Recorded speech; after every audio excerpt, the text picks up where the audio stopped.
die a little. How the gods above me, who must be in the know, think so little of me, they allow you to go. When you're near, there's such an air of spring about it. I can almost hear the birds somewhere begin to sing about it. There's no love song finer, but how strange the change from major to minor. Wow, I mean, that just knocks me out. And when Ella does it, when Cleo Lane does it, you know, I've heard Diana Krall do it as well, but Cleo, you know, it's the interpretation. It's the sauce, it's that little, that extra touch that I think makes it, go back to Robert Frost, it's knowing what to do with things that counts. That counts. And back to your friend again. The word education, I know sometimes people, I'm my first degree is philosophy and classic languages. And I love to break words apart. Well, if you're interested in James Joyce, you have to love words. Education, duco in Latin. The root word means to lead. The prefix E means out. The suffix ion or tion, the active. Education, the act of leading out. And I tell the people who, well, we're all teachers, we're all students, and I tell my students that I think of my job as an educator is just to help them articulate what they already know. And I think this is one of the things too about looking at a work of art and realize that, I mean, Vincent sold very few works of art in his life. Very, very few. Those that were sold were bought by his brother for the most part. Yes. And Vincent was, I don't think he was so much looking for universal recognition as it was to exorcise some of the demons that we all have. That's right. And I think exorcising demons can be very difficult to do. I mean, I have a couple of demons of my own. But I'm thinking about Vincent and your friend. Allow your friend to know a little bit more about Vincent. I see. Or find something really, well, I don't mean basic, but I'm saying, you know, something that will just very concisely, I love that word too, concise, chisos to cut, con with, you know, just get rid of all the rest of the stuff. Because for me, this might cement our friendship. There are reprints of the room and the chair in my bedroom, to which I wake up, to which I've been waking up for the past 20 days. They are artworks of contemplation for me. Yeah, well. My bedroom is green, deep green. I like darkness. I turn a light on every single morning. These two reprints and the Sunflower by Georgia O'Keeffe on the right-hand side. Yeah. And then a reprint of a boat, an old boat, done by an artist whose name I don't know, on the left. Then the room and the chair right in front of me are artworks to look at, to begin my day. I'm intrigued with what you're saying because I've been collecting art for a very long time, and I have little picture lamps over paintings, and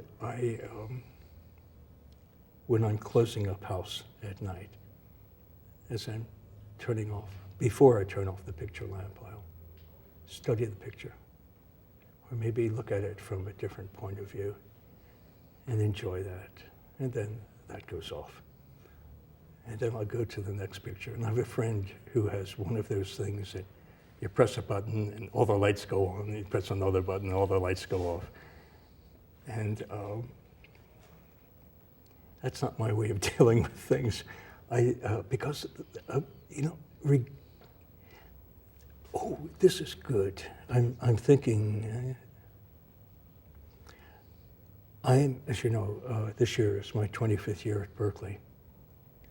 And a student said to me, Mr. Tate, don't you ever get tired of looking at the same work of art?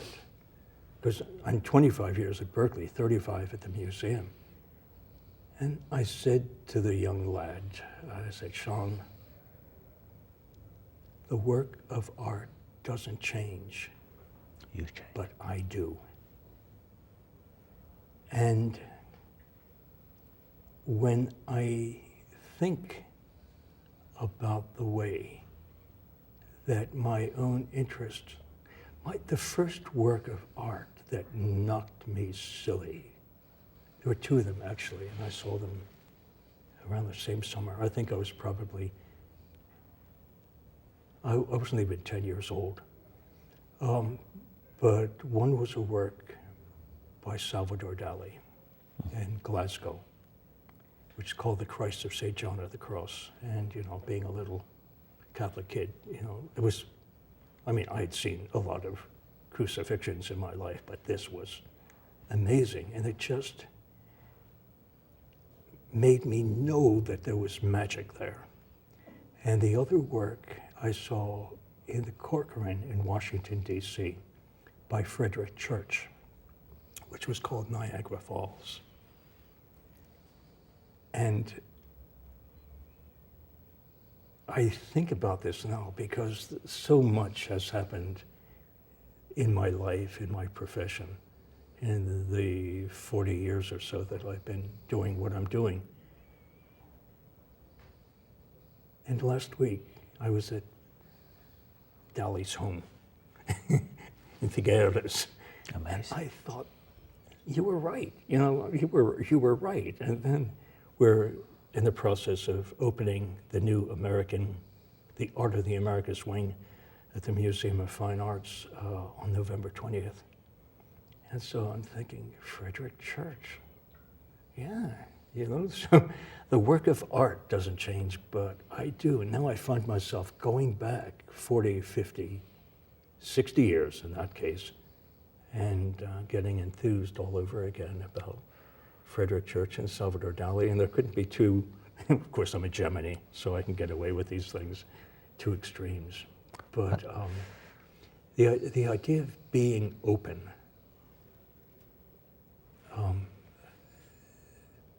I think in the case, going back to your friend, being open, allowing it to happen. Well, there's a lot there.